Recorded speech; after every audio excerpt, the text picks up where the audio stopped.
नमस्कार विद्यार्थी मित्रांनो, इंजिनिअरिंग ॲडमिशनचे रजिस्ट्रेशन चालू झालेले आहे. त्याच्यामुळे बऱ्याचशा पालकांचे विद्यार्थ्यांचे फोन येत आहेत की सर रजिस्ट्रेशन करायचे आहे का, फॅसिलिटेशन सेंटर सुरू होणार आहे का, आणि बरेचसे प्रश्न. त्याच्यामुळे या छोट्याशा व्हिडिओमध्ये मी तुम्हाला रजिस्ट्रेशन कसे करायचे आहे आणि कोणकोणत्या 2 पद्धतीने तुम्हाला व्हेरिफिकेशन करता येणार आहे त्याबद्दल मी थोडक्यात सांगणार आहे. तर सर्वप्रथम तुम्हाला जावं लागेल. त्याच्या अगोदर सांगतो की रजिस्ट्रेशन हे तुम्ही घरूनही करू शकता, नेट कॅफेमध्येही करू शकता, किंवा KIT वरती येऊन किंवा तुमच्या जवळच्या कॉलेजवरती जाऊन सुद्धा करू शकता. परंतु दरवर्षीप्रमाणे फॅसिलिटेशन सेंटर जे FC व्हेरिफिकेशन आहे त्याच्यासाठी 2 मोड यावेळेस गव्हर्नमेंटने ठेवलेले आहेत. एक आहे ई स्क्रुटिनी आणि दुसरा आहे फिजिकल स्क्रुटिनी. आता व्हेरिफिकेशन किंवा फॅसिलिटेशन सेंटरच्या ऐवजी स्क्रुटनी सेंटर हे नवीन टर्म आपल्या यावर्षीपासून इंट्रोड्यूस झालेली आहे. त्याच्यामुळे तुम्ही रजिस्ट्रेशन कुठेही करू शकता. जर तुम्ही रजिस्ट्रेशन स्वतः केलात आणि ई स्क्रुटिनी सिलेक्ट केलं तर तुमचे जो फॉर्म आहे तो ऑनलाईन व्हेरीफाय केला जाईल, तो CET सेलकडून व्हेरीफाय केला जाईल. त्याच्यासाठी तुम्हाला कोणत्याही कॉलेजवरती जावं लागणार नाही. आणि जर तुम्ही physical verification, physical scrutiny select केला तर तुम्हाला जवळच्या कॉलेजवरती जावं लागेल आणि तिथे जाऊन ते स्क्रुटनी करून घ्यावी लागेल. तुम्ही KIT वरती त्याच्यासाठी येऊ शकता. परंतु त्याच्या अगोदर बघूया थोडंसं स्टेप्स कोणकोणत्या आहेत आणि फॉर्म कसा भरायचा आहे आणि कोणकोणती काळजी घेतली पाहिजे. तर सर्वप्रथम तुम्हाला जावं लागेल. ही जी वेबसाईट आहे इथे fe2023.mahacet.org. तुम्ही इथे गेलात की हे पेज ओपन होईल. इथे तुम्हाला दिसेल न्यू रजिस्ट्रेशन. तुम्हाला न्यू रजिस्ट्रेशनला क्लिक करायचं आहे. त्याच्याबरोबर इथे पहिला प्रश्न असेल, have you appeared for MST CET 2023. तुम्ही येस म्हटलात तर ते CETच्या डिटेल्स विचारेल. तुम्ही नो म्हटला तर तुम्ही JEE दिली आहे का विचारेल.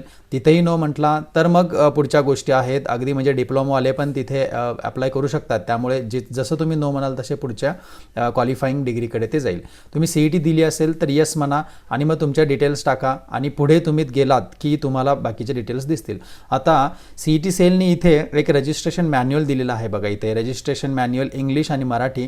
तर हे मॅन्युअल घेऊनच मी पुढचं प्रेझेंटेशन तुम्हाला दाखवणार आहे कसं करायचं आहे ते. तर प्रेझेंटेशनकडे जाऊयात.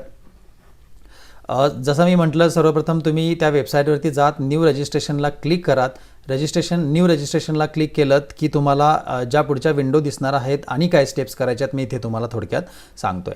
तर ज्यावेळेस तुम्ही जाल, न्यू रजिस्ट्रेशनला क्लिक कराल, या अशा प्रकारे इथे न्यू रजिस्ट्रेशनला तुम्ही क्लिक कराल. त्याचबरोबर हे विचारेल, जसं मी म्हटलं, yes have you appeared for MST CET. तुम्ही येस म्हणायचं आहे. तुमचा ॲप्लिकेशन नंबर टाका, तुमचं CETचा रोल नंबर टाका, त्यानंतर तुमचं डेट ऑफ बर्थ टाकला. चेक डिटेल्स म्हटलं की तुमच्या CETचा स्कोर दिसेल, तो एकदा व्हेरीफाय करून घ्या आणि सेव्ह आणि प्रोसीड म्हणा. इथे काही इन्स्ट्रक्शन्स दिलेले आहेत, त्या म्हणजे तुम्ही इन्फॉर्मेशन व्यवस्थित सगळी वाचा. हे जे मी सांगितलं, जर तुम्ही ई स्क्रुटनी मोड सिलेक्ट केला तर तुम्हाला ऑनलाईन ई स्क्रुटनी होईल आणि जर तुम्ही फिजिकल स्क्रुटनी सिलेक्ट केला तर तुम्हाला कोणत्या तरी कॉलेजवरती, कोणत्या तरी स्क्रुटनी सेंटरवरती जाऊन तुम्हाला ते करावं लागेल. त्याचबरोबर CET सेलकडून एक ॲप देखील लॉन्च केलं जाणार आहे. त्या संदर्भात मी तुम्हाला पुढे सांगेन. ह्या सगळे इन्स्ट्रक्शन्स वाचायच्यात. I have read all important instructions म्हणायचं आहे. सेव्ह आणि प्रोसीड करायचं आहे. तुम्ही पुढे गेलात की मग जसं मी म्हटलं, जर तुम्ही CET नाही म्हटला तर JEE विचारेल, JEE नाही म्हटलं तर पुढच्या गोष्टी जाईल. आता तुम्ही म्हणाल की सर मग CET येस म्हटला की पुढच्या डिटेल्स मी JEE पण दिलेले आहे. काही हरकत नाही, आपल्याला 6व्या स्टेपला परत ते JEEचे पण डिटेल्स ते घेणार आहे. जसं मी सांगितलं आहे, CET आणि JEE साठीचं रजिस्ट्रेशन हे एकच आहे. 2 वेगळे रजिस्ट्रेशन करण्याची गरज नाही आहे. तुम्ही ज्यावेळेस सेव्ह अँड प्रोसीड म्हणताय, पुढे जाताय, मग तुम्हाला ते तुमचं नाव टाकावं लागेल. ज्या रजिस्ट्रेशन डिटेल्स तुम्हाला द्यावे लागतील, तुमचं पूर्ण नाव, तुमचं जे 12वीचं गुणपत्रिका आहे त्याच्यावरती जसं आहे तसंच तुम्हाला नाव इथे टाकावं लागेल. तुमच्या 12वीच्या मार्कशीटवर जसं आहे तसं ते पूर्ण नाव टाका. वडिलांचं नाव, आईचं नाव, जेंडर, या सगळ्या गोष्टी तुम्ही व्यवस्थित भरा आणि तुमचं उत्पन्न जे आहे ते तिथे तुम्ही एंटर करा. तुमची मदर टंग, तुमची नॅशनॅलिटी. पुढे जावा, सेव्ह अँड प्रोसीड म्हणा. परत ॲड्रेस विचारेल कम्युनिकेशनसाठीचा. तुमचा जो काही ॲड्रेस आहे तो ॲड्रेस तुम्ही तिथे टाका. स्टेट सिलेक्ट करा आणि तुमचं जो पिनकोड आहे त्याच्याबरोबर जिल्हा, गाव, हे सगळ्या गोष्टी टाका आणि तुमचा मोबाईल नंबर इथे तुम्ही देणार आहात. हा मोबाईल नंबर आणि हा ईमेल ID खूप महत्त्वाचा आहे. त्याच्यामुळे हे दोन्हीही गोष्टी तुम्ही काळजीपूर्वक एंटर करा. मोबाईल नंबर इथे म्हटलं आहे बघा, 1 time password will be sent to the mobile number given below for activation of your all log in. तुमच्या इथून पुढच्या सगळ्या ज्या काही रजिस्ट्रेशन आणि जे काही कम्युनिकेशन असेल, registration, option form filling, admission confirmation, सगळ्यांसाठी तुम्हाला तो मोबाईल नंबर लागेल आणि त्या मोबाईलवरतीच तुमचे OTP व्हेरिफिकेशन केलं जाईल. त्याच्यामुळे तो मोबाईल नंबर शक्यतो स्वतःचा द्या, आईवडिलांचा देऊ नका, नाहीतर बऱ्याच वेळेला मग OTPसाठी त्यांच्यावर डिपेंड राहावं लागतं. तुमचाच मोबाईल नंबर द्या आणि OTP त्याच्यावरती येईल, ते तुम्हाला शेअर करावी लागेल. त्याच्यानंतर आहे पासवर्ड तुम्हाला चूज करायचा आहे. इथं दिलेलं आहे इन्फॉर्मेशन, युजली 8 ते 13 मध्ये असावा. एक कॅपिटल लेटर, एक स्पेशल लेटर, एक अंडरस्कोर वगैरे आणि एखादा नंबर तुम्हाला टाकून तो पासवर्ड तुम्हाला चूज करायचा आहे आणि इथे दिलेला जो कॅप्चा कोड आहे तो तुम्हाला एंटर करायचा आहे. आता पासवर्ड बऱ्याच वेळेला मुलांचं कन्फ्युजन होतं की लक्षात राहील का वगैरे. तुम्ही आता अगदी सिम्पल असा पासवर्ड ठेवू नका. पासवर्ड तुमचा हा युनिक असावा, तो ठेवा. परंतु जरी तुम्ही विसरलात तरी तुम्हाला पासवर्ड रिसेट करण्याची सोय CET सेलने करून दिलेली आहे. यावेळेस खूप छान पद्धतीने CET सेलकडून बऱ्याचशा फॅसिलिटीज ह्या दिलेल्या आहेत. म्हणजे तुम्हाला रजिस्ट्रेशन केल्या तुम्हाला SMS पण येणार आहे, तुम्हाला व्हॉट्सअपवरती पण मेसेज येणार आहे आणि तुम्हाला ईमेलवरती पण येणार आहे. त्याच्यामुळे यावेळेसची प्रोसेस ही दरवेळेसपेक्षा थोडी स्मूथ आणि फास्ट होणार आहे. तुम्ही पासवर्ड टाकला, त्याच्यानंतर तुम्ही मोबाईल नंबर व्हेरिफिकेशन होईल. तुमचा जो मोबाईल नंबर दिला आहे तिथे OTP येईल, त्याच्यावरती टाकून तुम्ही व्हेरीफाय OTP करायचा आहे. त्याच्यानंतर तुमचा ॲप्लिकेशन ID जनरेट होईल. हा ॲप्लिकेशन ID तुम्ही लिहून ठेवा. ह्या ॲप्लिकेशन IDचं या डिटेल्स तुम्हाला तुमच्या मोबाईलवरती येणार आहेत, टेक्स्ट मेसेज, व्हॉट्सअप आणि ईमेलवरती सुद्धा येणार आहेत. त्याच्यामुळे हे ॲप्लिकेशन ID म्हणजेच तुमचा युजर नेम आहे आणि तुमचा पासवर्ड कुणाशीही शेअर करू नका. तो तुमच्या पुरताच ठेवा, तुमच्या जवळच ठेवा. त्याचबरोबर डॉक्युमेंट जे आहेत तेही तुमच्या जवळ ठेवायचे आहेत. फक्त तुम्ही फॅसिलिटेशन सेंटरला, ज्याला आपण आता स्क्रुटिनी सेंटर म्हणूया इथून पुढे, स्क्रुटिनी सेंटरला जाणार आहात. ऑथराइज्ड स्क्रुटिनी सेंटर जिथे आहे त्या कॉलेजवरती जाऊन तुम्ही त्या गोष्टी शेअर करायच्या आहेत. त्यानंतर proceed to complete application form म्हणायचं आहे. तुमचं रजिस्ट्रेशन कंप्लीट होईल. परत एकदा त्या वेबसाईटवरती जायचं आहे, FA 2023 जे आपण बघितलं, आणि तिथे रजिस्टर्ड कॅन्डिडेटला जाऊन लॉग इन करायचं आहे. तिथे परत तुमचा ॲप्लिकेशन ID जो तुम्हाला मिळाला आहे तो टाका, पासवर्ड टाका, हा जो कॅप्चा आहे तो टाका, साइन इन म्हणा. इथे परत सगळ्या गोष्टी दिलेल्या आहेत त्या थोड्याशा वाचून घ्या. तुमच्या सगळे जे डॉक्युमेंट्स आहेत त्याची तुम्हाला 100 KB पेक्षा कमी साईजमध्ये PDF तुम्हाला करून ठेवावे लागतील तुमच्याजवळ. त्याचबरोबर तुमचा एक फोटो आणि सिग्नेचर हे मी पुढे दाखवणार आहे. तुम्ही लॉग इन केल्या पहिला प्रश्न विचारणार आहे जो दिसणार आहे तुम्हाला स्क्रीनवरती, हा स्क्रुटिनी मोड. इथे थोडंसं मी तुम्हाला सांगतोय, आजपर्यंत असं मागचे 2 वर्ष असं होतं की फक्त फिजिकल स्क्रुटिनी म्हणजे मुलांनी जवळच्या फॅसिलिटेशन सेंटरला जावं लागायचं, जसं KIT आहे, तिथे जाऊन रजिस्ट्रेशन करावं लागायचं आणि मग जे डॉक्युमेंट्स आहे ते व्हेरीफाय करून तिथे तुम्हाला FCचा स्टॅम्प दिला जायचा आणि मग ते कायम तुमचं व्हॅलिड प्रूफ म्हणून पकडलं जायचं आणि तुम्ही ते जे डॉक्युमेंट्स आहेत FCचे जे तुम्ही व्हेरीफाय केलेले ते तुम्हाला ऑप्शन फॉर्म भरताना किंवा ॲडमिशन घेताना ते लागायचे.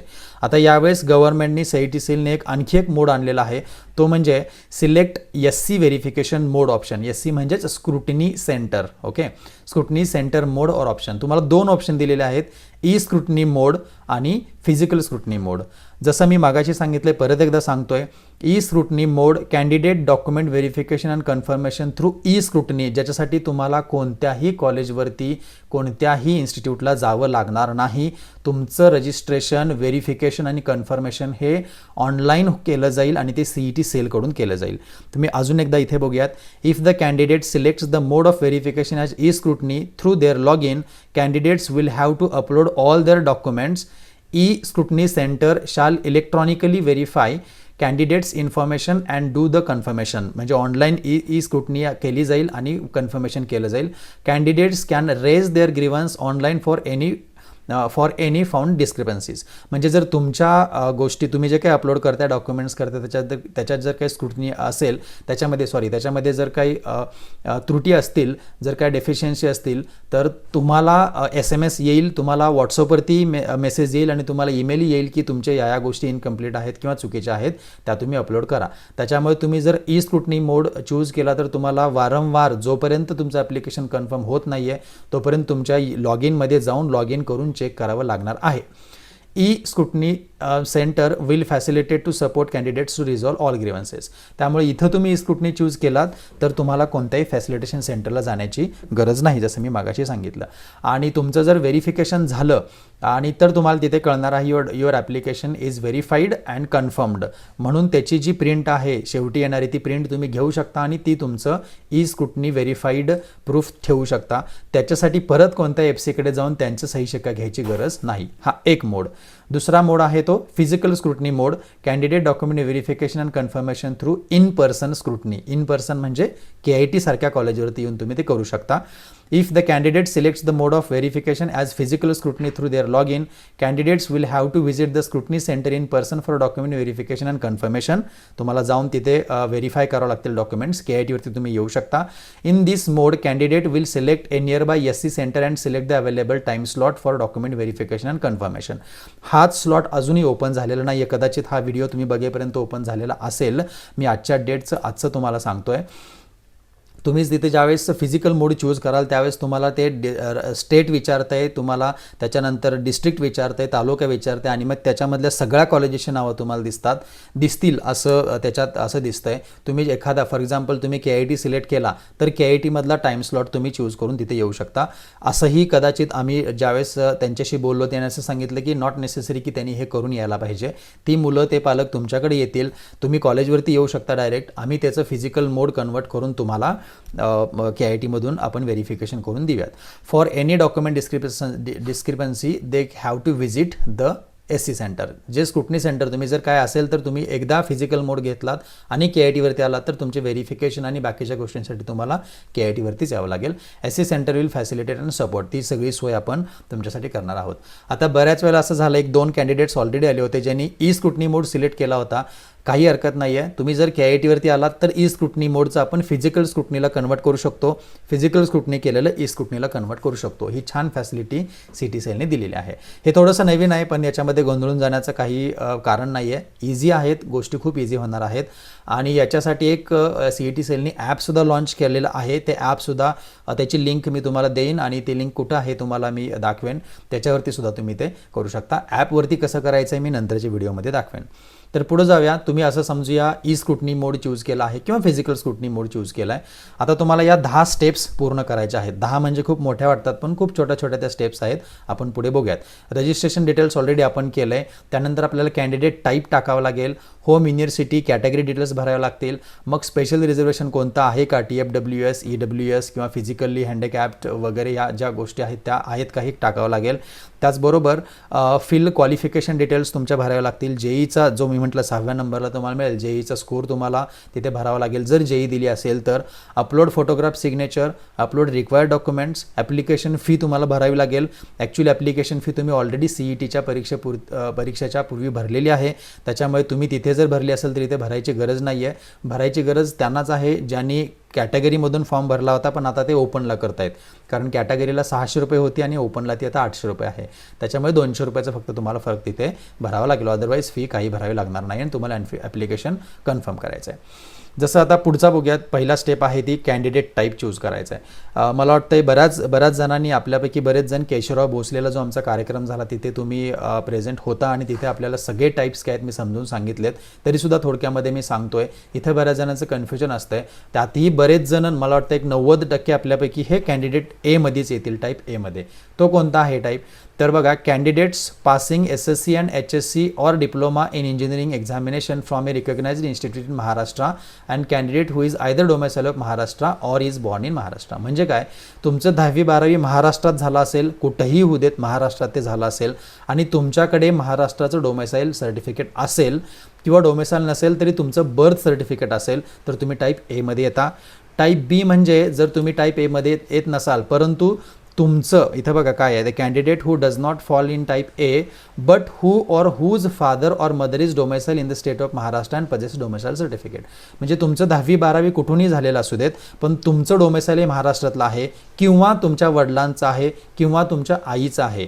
कुणाचंही डोमेसाइल असेल तर तुम्ही टाईप B मध्ये येता, महाराष्ट्र कॅन्डिडेट म्हणून तुम्ही गणले जाल. त्यानंतर मग पुढच्या गोष्टी आहेत त्याच्यावरती मी जास्त नाही वेळ घालवत आहे आता. Government of India undertaking, government of इंडियाचे जर कोण एम्प्लॉय असतील तर ते टाईप C मध्ये येतील. महाराष्ट्र गव्हर्नमेंटचे असतील तर टाईप D मध्ये येतील. त्याचबरोबर जो MKB एरिया आहे, महाराष्ट्र कर्नाटक बॉर्डर एरिया, ज्याला G1 आणि G2 सर्टिफिकेट लागतं मॅन्डेटरी, त्यांच्यासाठी हा टाईप E आहे.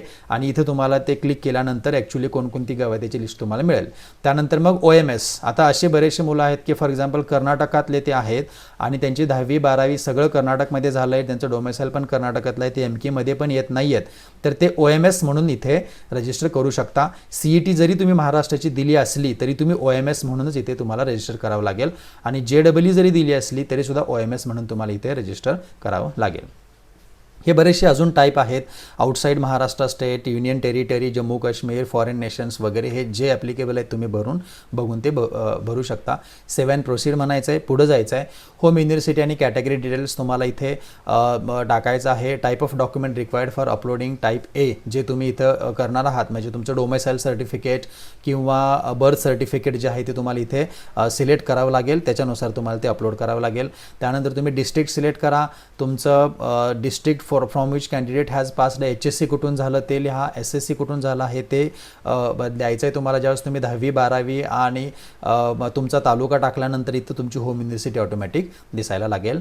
पुढे जायचं आहे कॅटेगरी डिटेल्समध्ये. परत तुम्ही इथे सिलेक्ट केला तर open, SC ST OBC NT ABC अशा सगळ्या कॅटेगरी तुम्हाला दिसतील. तिथे तुम्ही तुमची कॅटेगरी चूज करा.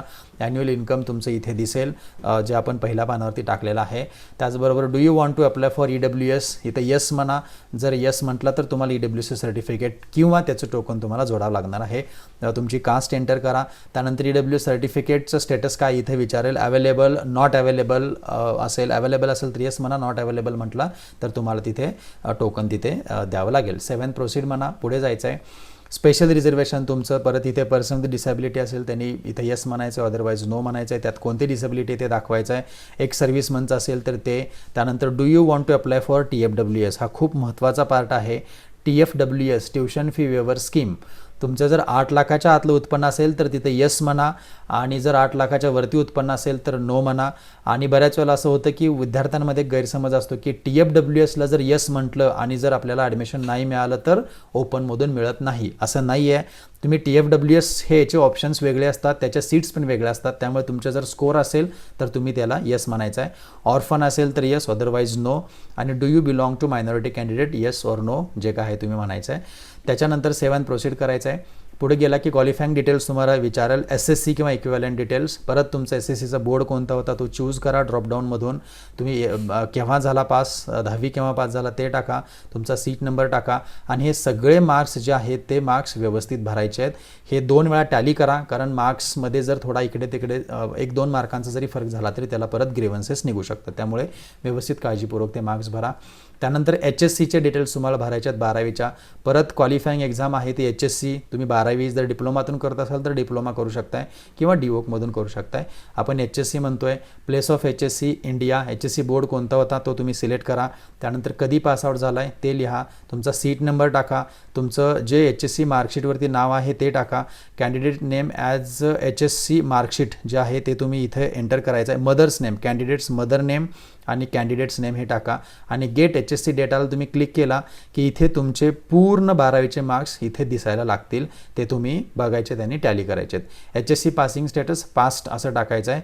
आणि फेल्ड, इथं फेल्ड एक ऑप्शन आहे, ते जर तुम्ही केलात आणि कंपार्टमेंट असेल तर तुमचं आत्ता रजिस्ट्रेशन कदाचित होल्डवरती राहू शकतं आणि जेव्हा तुम्हाला कंपार्टमेंट किंवा त्याचे मार्क्स येतील त्यावेळेस तुम्ही ते तिथे अपडेट करू शकता. पास्ड आहात तुम्ही HSC ते टाका आणि तुमचे मार्क्स येतील ते चेक करा. सेव्ह आणि प्रोसीड म्हणा, पुढे जायचं आहे. डिप्लोमा असतील मुलांनी डिप्लोमा चूज करून त्या गोष्टी भरायच्या आहेत. नंतर विचारेल तुम्हाला JEEचा स्कोर, तुम्ही JEEचे डिटेल्स तिथे भरायचे आहेत. येस म्हणायचं आहे. नो असेल तर नो म्हणा, ते विचारणार नाही बाकीच्या गोष्टी. येस म्हटल्यानंतर तुम्हाला ॲप्लिकेशन नंबर टाका, तुमचा डेट ऑफ बर्थ टाका आणि गेट JEE स्कोर डेटा म्हटला की तुम्हाला सगळं ऑटोमॅटिक ते डेटा ते फेच करेल. एकदा टॅली करा, सेव्ह अँड प्रोसीड म्हणा. त्यानंतर तुमचा फोटो तुमचा ऑलरेडी स्कॅन केलेला असला पाहिजे. 100 KB जास्त, 4 KB जास्त आणि 100 KB कमी तो असला पाहिजे. तुमचे एक फोटो स्कॅन करा आणि सिग्नेचर तुम्ही करून तिथे साईन करायचे आहे. तुम्ही इथे ज्यावेळेस सिलेक्ट अपलोड टाईपला सिलेक्ट करा, फोटो म्हणा, ते तुम्हाला डायरेक्ट करून तुमच्या सिस्टमवरील ते फोटो आणि तुमचं जे सिग्नेचर आहे ते अपलोड करून तिथे तुम्हाला दिसेल. सेव्ह अँड प्रोसीड म्हणा. पुढे जाऊन तुम्हाला मग एवढे डॉक्युमेंट्स तुम्हाला अपलोड करायचे आहेत. Certificate of Indian nationality in the name of candidate, तुमचं मग नॅशनॅलिटी सर्टिफिकेट असेल तर करा, किंवा जर तुमचा LC असेल आणि LCवरती नॅशनॅलिटी इंडियन असेल तर तोही प्रूफ म्हणून चालेल. बर्थ सर्टिफिकेट किंवा डोमिसाईल सर्टिफिकेट असेल ते अपलोड करा. इन्कम सर्टिफिकेट, जर तुम्ही TFWSला येस म्हटलं आहे त्याच्यामुळे तुम्हाला ते अपलोड करावं लागेल. तुम्ही ज्या प्रकारचे कॅन्डिडेट आहात त्याचे लागणारे सगळे डॉक्युमेंट्स तुम्हाला इथे दिसतील. हा एक सॅम्पल आहे, हेच दिसतील असं नाही आहे किंवा हे सगळे दिसायला पाहिजेत असं नाही आहे. तुम्हाला जे ॲप्लिकेबल आहेत ते डॉक्युमेंट्स तिथे दिसतील. तुम्ही इथे सिलेक्ट करायचं आहे आणि ते डॉक्युमेंट सगळे स्कॅन केलेले तुम्ही इथे अपलोड करायचे आहेत. परत एकदा व्ह्यू म्हणून क्लिक करून बघायचं आहे तुम्हाला ते डॉक्युमेंट्स व्यवस्थित दिसतात का. त्याचबरोबर तुम्ही पुढे जायचं आहे आणि सेव्ह अँड प्रोसीड म्हणून आपण पुढे जायचं आहे. आता पुढे गेल्यानंतर ॲप्लिकेशन फी तुम्हाला ते बघेल आणि तुम्ही जसं मी म्हटलं CETला ऑलरेडी तुम्ही 800 रुपये भरलेले आहेत, त्याच्यामुळे तुम्हाला ओपन कॅटेगरीच्या मुलांना काही पैसे भरायची गरज नाही आहे. सेव्ह अँड प्रोसीड म्हणा. जर तुम्ही CET कॅटेगरीमधून दिली असेल OB SC ST आणि तुम्हाला आता वाटतंय की आपले डॉक्युमेंट्स मिळणार नाही आहेत, तर तुम्ही इथे कॅटेगरी चेंज ऑलरेडी भरताना ओपन करू शकता.